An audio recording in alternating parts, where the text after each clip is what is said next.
Hi friends, welcome back to Calm in the Chaos Homeschool. So this month I'm going to be putting up a bunch of videos about different language arts pieces that we're using in our homeschool.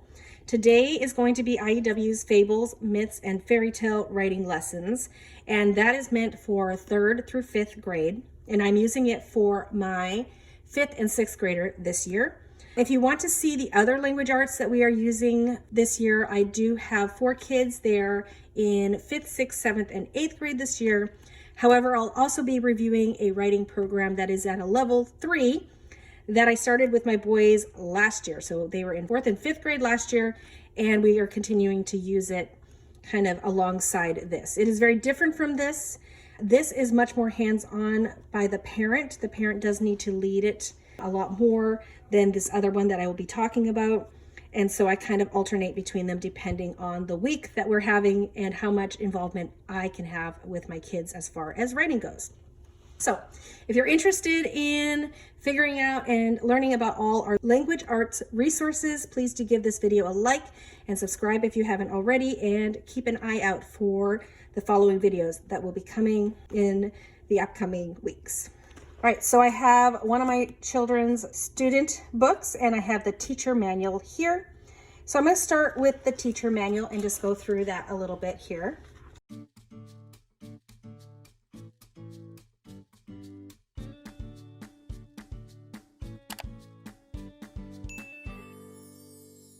So I believe that this is meant for 3rd through 5th graders, and I am using it for my 5th and 6th grader.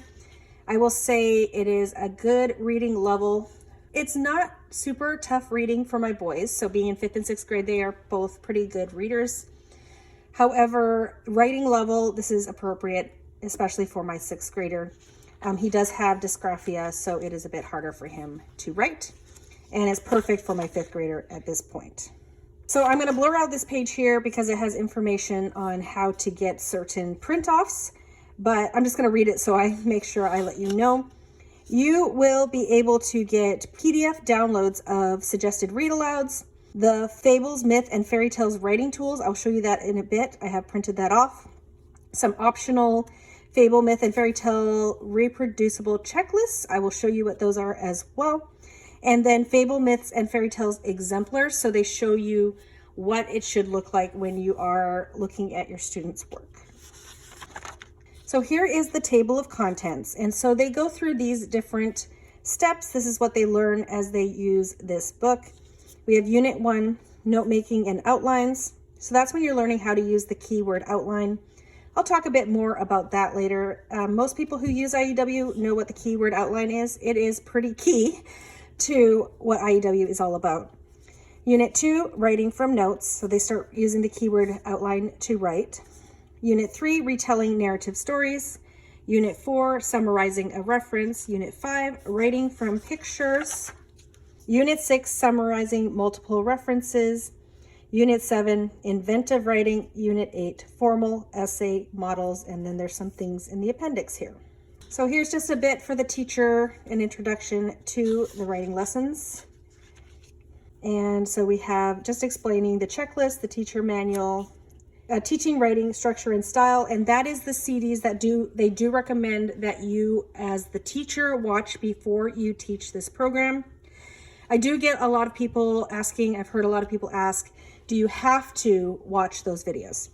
My suggestion would be that you either do watch those videos, I never have, or you have your children go through one of their structure and style, the IEW structure and style, and you watch those videos with them or keep an eye on it as they go through that. And that is what I did with my girls. So having done that with my girls, I do feel a little more confident to be able to teach this to my boys. The structure and style videos can be quite long, and I didn't think that my boys could sit through those videos, so I am teaching it myself. All right, so then they talk about the writing tools. I'll show you that in a bit. And then they talk about the suggested weekly schedule and just kind of lay out what a weekly schedule looks like. Here they have the scope and sequence. So they tell you what you're going to be reading as the source text. And they have the style, so what you're going to be learning as far as style-wise.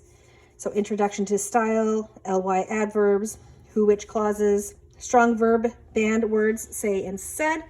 So when they ban words, they do give the kids alternatives, and that is going to be in one of the print-offs that I show you. Banned words, go and went, because clauses, banned words, see and saw, think and thought. So basically they're saying don't use these words, use these more interesting words instead. Quality adjectives, banned words, big and small, banned words, good and bad. The www.asia clause, banned words, a lot and interesting. The second prepositional opener, the third ly adverb opener, and 6 VSS opener. And then they have 2 vocabulary words for each week. So they have those there. And then they have suggested literature read aloud suggestions that can go along with this writing. So if you wanted to make this a full literature with writing thing, then you could go ahead and pick up those and do those as read alouds or have them as readers. I don't do that. We have a lot of other readers and read alouds in our homeschool, so I don't really do that. So this is what a lesson looks like. A lesson typically takes 4 days. I spread it out over 2 weeks, and I don't even do this every week. I do alternate with that other writing program that I talked about, Winning with Writing, the level 3. And the reason why I do that is this is, for me, very hands-on. I have to actually teach the lesson, and generally I have to be supervising. Whereas for the other writing program, it is pretty much open and go for my boys. They might have a question or two, but it's very simple for them to complete. So in my homeschool, I kind of need a balance between those. However, I do like how IEW teaches writing, and so I did want to start using this. So we'll probably be using this for 2 years at this point. So this is going to show us what it looks like in the student book. So here's my student book, and that's going to be the exact same page. All right, so as you can see here in the student book, this is the page that it's showing. And so in the student book, it pretty much has all these goals here. And I can't say I really use the sides here. So if you're wondering if you could get away with not using the teacher book, since there is a blue sheet at the beginning of this, I would say yes, because then you still have access to the resources that you need. Probably could get away with not having the teacher book unless you are one to read all the sides. I'm just following what's here, so it's really just a copy for me to have. So lesson 1, the lion and the mouse, and then the ant and the grasshopper. And then it has goals here. So what are the goals? They're going to be introduced to Unit 1, note making and outline structure model, find keywords in sentences, create a keyword outline, tell back a fable in your own words, just using your outline, and then correctly use new vocabulary words, beast and na. And then they break it up into 4-day sections. So first day, you're going to read the background information on page 2 and talk about fables. So that is page 12. So that is right here. It's all in the student textbook. Read Introduction to Structure and Style and Keyword Outlines on page 12 and 13. So background information, and then reading that there. And then they talk a bit about keyword outlines. Read and discuss The Lion and the Mouse on page 14. So that is there. And then reread the source text 1 sentence at a time and circle 2 or 3 keywords in each sentence that tell the sentence's main idea. So this is the keyword outline and the beginning of that. So you'll go through and you'll read each sentence, and you'll have your child pick 3 words that are going to help them basically tell back that sentence, but in their own words. So you go ahead and you circle the words. Then copy the keywords onto the keyword outline on page 15 using symbols, numbers, and abbreviations when possible. Use a separate line for each sentence. All right, so then this is what he has. So each line is each sentence, and then they can use some symbols in there. And if they use symbols, they can write another word. So I have one son who tries to write the whole thing in symbols just because he finds it a challenge and he's artistic. However, I find that he can't tell me back this sentence from his symbols, so I have to limit it to 1 symbol per line. All right, so then it has all of this here in the teacher book as well. And they do give suggestions for what you should circle. However, your child can pick other things, and that's totally fine, or you can do it on your own as you're going through it. And then this is some suggestions for what they might have picked. You can write that on a board, or you can share it with them, or you can just use the ones that they picked. They do give some things on the side here, so some examples for symbols that they could use. Okay, and then we did it again that week. So we're just practicing the keyword outline, and you see they use more symbols here. So then if I go back to day 2, use your keyword outline on page 15 to tell the fable back to someone. If a note is unclear, check the source text and fix your notes. So then day 1, what I love about this is they don't start with writing a paragraph. They start with using your keyword outline. Think about your sentence, look up at the person you are telling the sentence to, tell them the sentence, look down at your notes. And so it's kind of a speech. They're just starting with using speech to tell the story back. So I really enjoyed that about IEW. It does start out very slow. And then they have them cut out vocabulary cards for lesson 1. So these were at the back of the student book, and I just cut these out and I just hole punched them, so they just have them available. So they have the word, and then they have the meaning on the back and an example sentence there. So we're not doing too much with the vocabulary. I feel like my boys do know most of the vocabulary since they are on higher levels or higher grades than, or on the higher level for this. Then day 3, read and discuss the ant and the grasshopper and do the same thing. So I showed you that. So we did that on that day. And then we came to week 2, or lesson 2. All right, so then lesson 2, it's going to be pretty much very similar. They're going to add a few things. And so lesson 2, what they do is after you've done this, then you do write your first paragraph. So I don't think he wrote it in here. I think we used a piece of paper. Yeah, so we did our keyword outline, and then he wrote a paragraph out of that. Then they do have a day or a lesson that you're focusing on structure. So they're talking about just a little bit more about keyword outlines. And then they did a little bit with the vocabulary words there. And then they have this. And this is something that you can print off when you have access to that front page there. You can print this off and use that to mark their work and just to show them what is required. So at the very beginning, unit 2, they're expecting their name and date in the upper left-hand corner. Their composition must be double spaced, their title centered, checklist on top, final draft, rough draft keyword outline. So they would do a rough draft. You would go through it and help them check for spelling, check that they're spaced correctly, check that they have all the things they need, and then they would do a final draft. The mechanics is capitalization, end marks, punctuation, complete sentences, correct spelling, and then vocabulary words in left margin or after sentence. So I haven't been doing that, but I guess you could do that if you wanted. And so then lesson 3, same thing, except they're going to add in an ly adverb. So somewhere in there, they're going to talk about ly adverbs. And at this point, that is when I printed off the little booklet that came with it. So this little booklet came with it. I just printed this off. It was a PDF.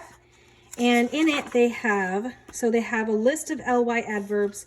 They have a place for the child to add their own and some imposter ly adverbs.